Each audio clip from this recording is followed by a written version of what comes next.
It's safe to say that since I began making videos on characters from different TV shows, my views on some of the characters have changed over time. The character I feel I've shifted my position on the most is Stringer Bell.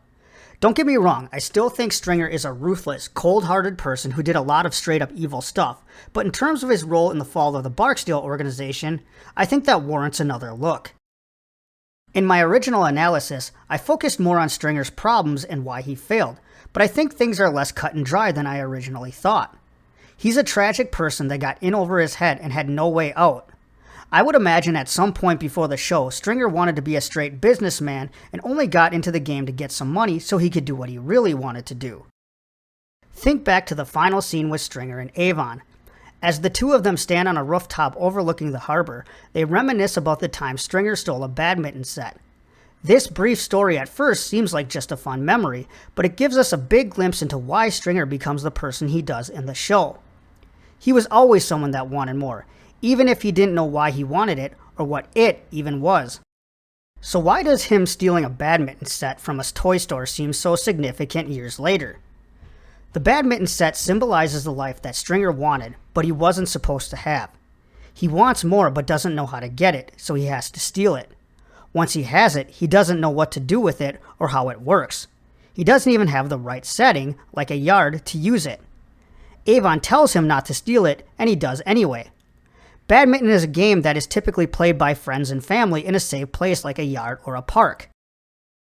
You see, this story isn't really about a badminton set.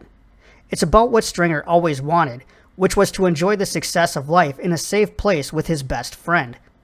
When Avon tells Stringer to dream with him, Stringer says they didn't have to dream anymore because he, in this moment, had the badminton set he always wanted. But just like when he was a kid, it was something he had to steal and something he wouldn't be able to keep. Stringer probably never really wanted to be in the game, but he wanted what the game could provide for him. As he got in too deep and realized he couldn't just get things easily, he started to use force. He always probably had one foot in the door and one foot out, but couldn't ever really get what he wanted if he fully committed one way or the other. By the time the show starts, Stringer has obviously been in deep for a while, as he's at D'Angelo's trial with the rest of his enforcers as a clear sign of intimidating a witness. Soon after, he kidnaps and tortures Brandon, leading to a conflict with Omar. We see early on that Stringer is willing to do anything to get what he wants. But Stringer isn't just mindless muscle, he's also cunning and manipulative. When a snitch is suspected in the pit, Stringer tells D'Angelo how to lure them out by withholding money from his crew to see who does and doesn't come begging for their pay. He's also well attuned on what is going on and does a good job keeping a close eye on things. Whenever there is a problem, he kicks into gear to solve it. All things considered, Stringer knows how to get things done. The trouble for Stringer isn't that he's not a capable person or that he's not intelligent. The trouble for Stringer is twofold. First, his heart isn't fully in the game because he's not fully committed. He's distracted, which leads to several bad decisions. Second, he is unable to adapt himself, which causes him to get in over his head with people who know how to play him. Most of the conflict that occurs between Avon and Stringer is because Stringer is always going off the reservation and focusing on what Avon calls away games. As Avon tells Stringer, his heart bleeds green, not red. In Season 2, while Stringer is visiting Avon in prison, he frustrates Avon by demonstrating his lack of understanding of the game. Instead of trying to understand, he launches into a spiel about market cycles, to which Avon said, "This isn't about your business classes." Stringer's constant need to try to apply what he's learned in his econ classes to a drug trade is evidence that he simply doesn't get it either. We see this theme multiple times as he brings up elasticity, WorldCom, product competition, and more. On top of that, his use of the Robert rules to hold meetings adds to the comedy of the situation. Ask yourself, if you were at work and you had a boss like Stringer, even in legitimate work, would you take that seriously? The only thing Stringer took seriously was the perception people had of him as a businessman, but as others have pointed out, Stringer talks a big game but struggles to produce results. He likes to use technical jargon to mask his true lack of understanding because he doesn't really know what it means to be a businessman. As Avon points out, he's not tough enough for the street game and not smart enough for the business game either. Clay Davis was able to manipulate Stringer because of this. He smelled a rookie a mile away and took advantage of Stringer's inexperience. Unfortunately, this was also bad for Avon, since the deeper Stringer got into the hole with his business dealings, the more his attention was taken away from his focus on drugs. The mistakes piled up, and eventually it cost Stringer his life. Another problem was, Stringer wanted the best of everything and none of the pitfalls. He wanted to become legitimate while getting what he wanted through bribery and the threat of violence. On the flip side, he wanted to run a drug trafficking operation like it was Parliament. His approach and expectations for the outcome didn't match up. A perfect example of this is when Stringer admonishes Shamrock for taking notes on a criminal conspiracy. It's not just funny because Shamrock's obvious cluelessness, but it also points out how ridiculous Stringer was for trying to use the rules of decorum when it suited him, but getting mad when it didn't. Stringer's distractions slowly isolated him and caused him to lose respect within the organization. As time went on, even Slim Charles began to ignore him. In one scene, Slim talks to Avon right in front of Stringer but whispers so Stringer can't hear him. Stringer is also stopped at the door and nearly prevented from going into a room with Slim since they didn't even recognize him. This was right before Slim argued with him about taking out Clay Davis. It's not a good sign when your top people don't see you as an equal to the person you're supposed to be partners with. It's also not a good sign when they feel they can openly disrespect you by not even acknowledging you. As I said before, the fact that Slim didn't even bother telling the guy he had to be watching the door to look out for Stringer shows Stringer was basically an afterthought to him. The only people who really seemed to take Stringer seriously and play by his rules of decorum were the corner boys, who didn't really have much choice in the matter. It wasn't like Shamrock was going to tell Stringer how ridiculous he sounded when he was bringing up WorldCom and market-based economies during meetings about drug territory. The only reason the rules of parliamentary proceedings worked with the co-op was because everyone involved didn't have much of a choice either. Most couldn't go up against the Barksdale organization on their own, and to be honest, it was a win-win for them. They avoided war, got protection, and retained access to the best product. The Barksdale organization got the product they needed, but it also cost them territory. It also meant they'd be required to provide support for other organizations, which was additional resources that they didn't necessarily have. It wasn't like the other organizations would really be able to do much for Barksdale if things got really ugly, which eventually it did.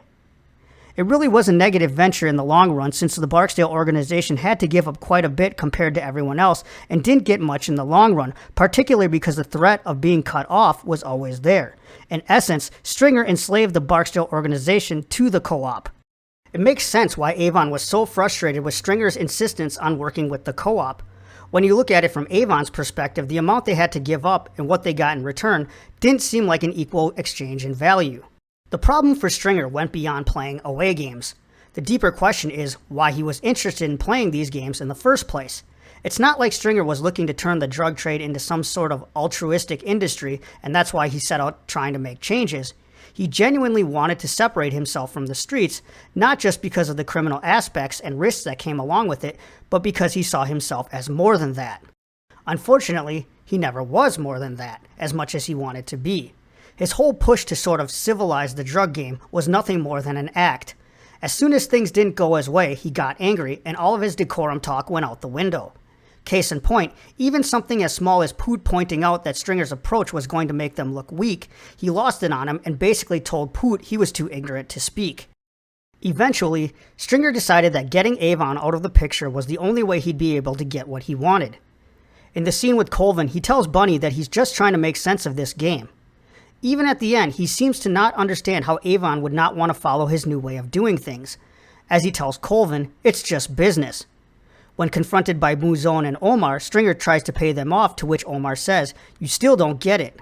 This is the thing with Stringer. He never got it. He never understood that some people don't want more. They are who they are, and they aren't going to change even for a different way. He also never understood that change doesn't happen when you want it to happen. It happens when it's meant to. Finally, he doesn't understand that there are people who care more about staying true to themselves and what they believe in more than any amount of money. Stringer never figured out when lines get crossed, money can't buy you what respect can. Anyone who's ever been in any sort of corporate setting knows that change rarely happens. It's too risky for many people. Like Avon, people look at what they have to give up just for a chance at something better. For many, the risk isn't worth the reward, and in Avon's defense, it may not have been. Stringer finds out you can force change when you're in control, but it's virtually impossible to have lasting and effective change with people who don't support you and are in a position where they can't be coerced. Stringer had influence with those he could control, but he found out the hard way he couldn't control Marlowe. His appeasement tactics didn't work and only put the Barksdale organization in a weaker position. The whole idea of the co-op was strength in numbers, but rather than using those numbers and their superior product to push Marlowe out of the game, they decided to try to get him on board by placating him. When this obviously backfired, it just showed Marlowe how weak this group really was. Stringer should have recognized this. For all of his supposed knowledge of the business world, he didn't think of what a business would do when a competitor starts infringing on the market. If a 24-hour fitness opens up down the street from a Gold's Gym and a Lifetime Fitness, Lifetime and Gold's don't invite the owner of 24 to a sit-down to see how they can work together. Instead, they look at how they can recapture the market by offering incentives, diversifying their classes, improving their amenities, and retaining their current client base. This is basic business sense, but because no one told Stringer to consider this, it doesn't cross his mind. If Stringer really wanted to make change, he could have focused that energy on his underlings. It's clear that he had an affinity for Bodhi and sort of gravitated to him. Perhaps there was something about Bodhi that reminded Stringer of himself. Bodhi is really the only person we see Stringer display any sort of affection for. When Bodhi gets the order to take care of Wallace, Stringer calls him a soldier. Later, when he questions Bodhi about his arrest and sees he didn't give up anything, Stringer gives him a playful punch and handshake. During one of the parliamentary meetings, after piggybacking off of what Shamrock had already said, Stringer praises Bodhi and not Shamrock. This bond builds loyalty and trust with Bodhi. It's clear Bodhi looks up to Stringer and wants to continue to do whatever he can to stay in Stringer's good graces. When Stringer was being isolated on one end, he had someone he could fall back on. Bodhi would have been an ally he could have used to spread and implement his changes on smaller local levels. Stringer's issue was thinking the change had to come from the top. The fact that Stringer caused a number of issues for the Barksdale organization that didn't need to happen was his first failure. His underestimation of Omar alone caused significant headaches and eventually his life. His attempts to placate an ambitious Marlowe was another foolish idea. Add to that, his inability to separate his personal goals from the reality of the streets put his people in bad situations, none of which he really had a plan to deal with. As he told Slim Charles when questioned about the re-up, "I'll worry about that when it happens." Was Stringer incompetent? Well, not completely. I believe he was someone who simply got in over his head and couldn't get himself out of whatever situations he found himself in. He was trying to play two games at the same time. The one game he understood he didn't want to be in, and the other game he wanted to be in he had no skills for. He assumed because something worked in one game, it would work in another, and it just put him in deeper. He also didn't really have the support to make any of the changes he wanted to. The co-op was with him if they could benefit from it, but they weren't going to go to war for him, especially against Marlowe. Since that put him at odds with Avon, he was also isolated from his partner, which meant his influence within his own organization diminished. It's hard to make any changes on any level if you don't have the backing from the people you need it from. Stringer clearly cared for Avon and really did think of him as his brother. He truly did want to protect Avon. In my original video, I alluded to the fact that I thought Stringer was trying to put himself in the top spot, but I was wrong. It's evident that Stringer wanted to protect Avon by getting him out of the game entirely, which is why he kept pushing Avon to get out while he could. The problem was, Avon didn't want that, and Stringer didn't know how to move on without his partner. The fact that he set up Avon to only receive prison time with a maximum of 5 years was the final way he could try to protect him. We live in a world where everyone is trying to make it big in something, but oftentimes where they are and where they want to be don't line up. Many people approach situations like this the same way Stringer does. They take a few classes, maybe gain a bit of knowledge, and try to force things to happen without any real practice or application. Creating change is long, tedious, and filled with failure. Success in one venture doesn't guarantee success in another. Stringer basically throws grass into the air and hopes it flies in the direction he wants. Stringer wants something more, but he doesn't know what that more is, so when someone like Prop Joe puts a carrot in front of him, he rushes for it. There's an old saying, if an oil company suddenly wants to buy your house, there's a good chance there is oil underneath it. There's a reason the co-op and Prop Joe were so eager to try to get the Barksdale organization on board. Stringer went into the deal with nothing to really bargain with. As I said before, the co-op got all the benefit. Stringer didn't have the ability to think and consider all consequences. Being a man of action can be a pitfall if you're the type of person that seeks to solve a problem just because it exists, rather than considering the root causes of that problem. Always consider what you have and don't have before you jump into any sort of deal with people. Partnerships are equal exchanges. What Stringer entered was like a sponsorship of the co-op.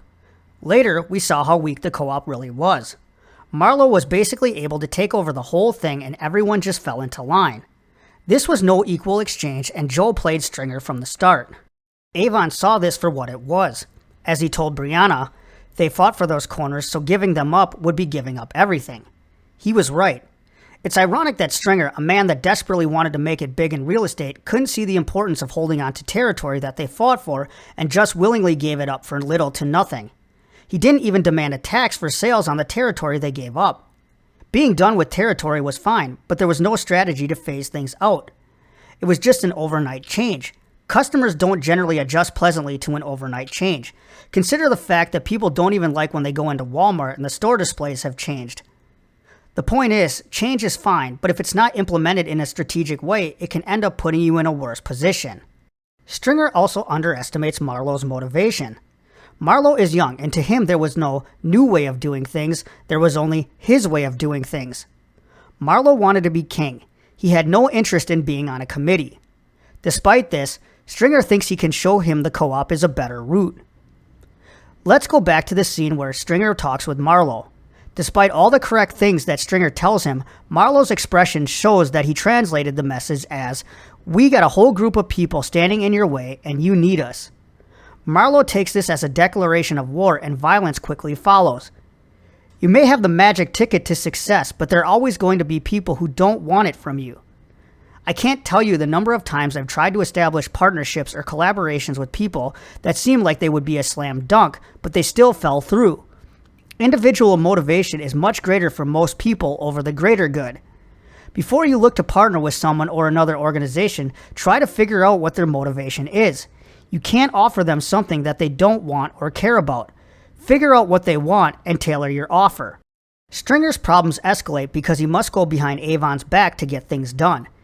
If you need to go behind people's backs to do something, it means you don't have the control or influence you think you do, and or your idea isn't as good as you think it is. It's clear that Stringer was not an equal partner as much as he thought he was. If you are in a position where to do the right thing you need to be discreet, you're probably not in a good position, at least not in a winning one.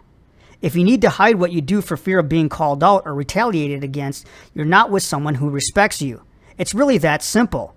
Avon may have respected Stringer because they're friends, but he didn't respect him as a business partner, and Stringer knew this. Stringer wasn't a fool, but he wasn't over his head.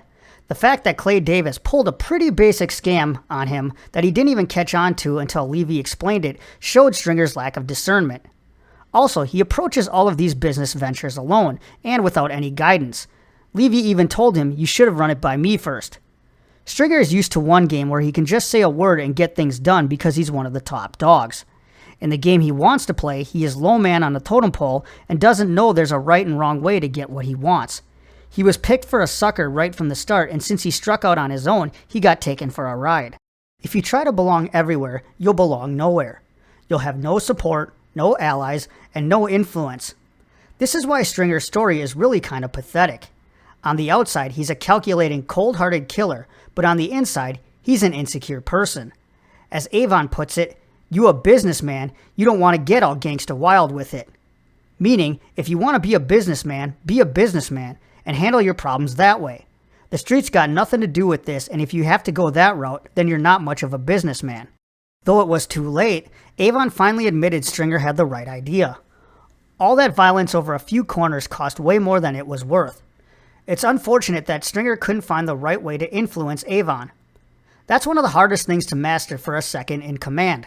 Influence is your biggest asset or your biggest liability. By the time anything gets to you, the boss is usually aware and is in the process of putting their own solution into place. In essence, you're playing from behind because you need to influence them without having a lot of time, and you also need to be accurate. Many times you're influencing people that are already in damage control and aren't interested in a long-term change. Avon sees his corners taken, and that's all he cares about. He wasn't interested in change down the road. He saw an issue and wanted it fixed immediately, so Stringer found himself stuck between a rock and a hard place. He didn't have the ability to go on his own as a legitimate businessman right away, and he didn't have the ability to get Avon to focus his energy elsewhere. Eventually, Stringer could have figured out how to get out of the streets and become legitimate. The mistakes he made, such as with Clay Davis, were fixable. He could have learned from those mistakes and moved forward. The problem for him was time was not on his side, and his past meddling into too many things caught up with him. What's really sad is he didn't need to put himself in so many bad situations. He didn't need to send Omar after Brother Muzone, but in that moment he wanted a quick fix that was done quietly. As a number 2, you also need to know people. You're the get stuff done person. It's your job to know and understand how people will respond to things. The fact that Stringer couldn't see that displaying the tortured body of Omar's boyfriend would be a problem, and the fact he couldn't see how Marlo's ambitions would be a problem, shows a high level of ignorance. Stringer had so much potential to be much more than a criminal. He had brains, he had great ideas, and he had ambition. His problem wasn't a problem with his potential, it was an execution and influence problem. Stringer's inability to influence people by not understanding their motivation harmed him. He assumed everyone wanted what he wanted. He also got in too deep and in over his head, instead of focusing on small things that he had more control over. We can't fault Stringer for trying, but we can fault him for making a mess when there was no need to make one. He's a great example of what happens when people don't strategize and prioritize. While some people put all their eggs in one basket, Stringer doesn't put enough in any. This is why he wasn't smart enough, and this is why he was a man without a country.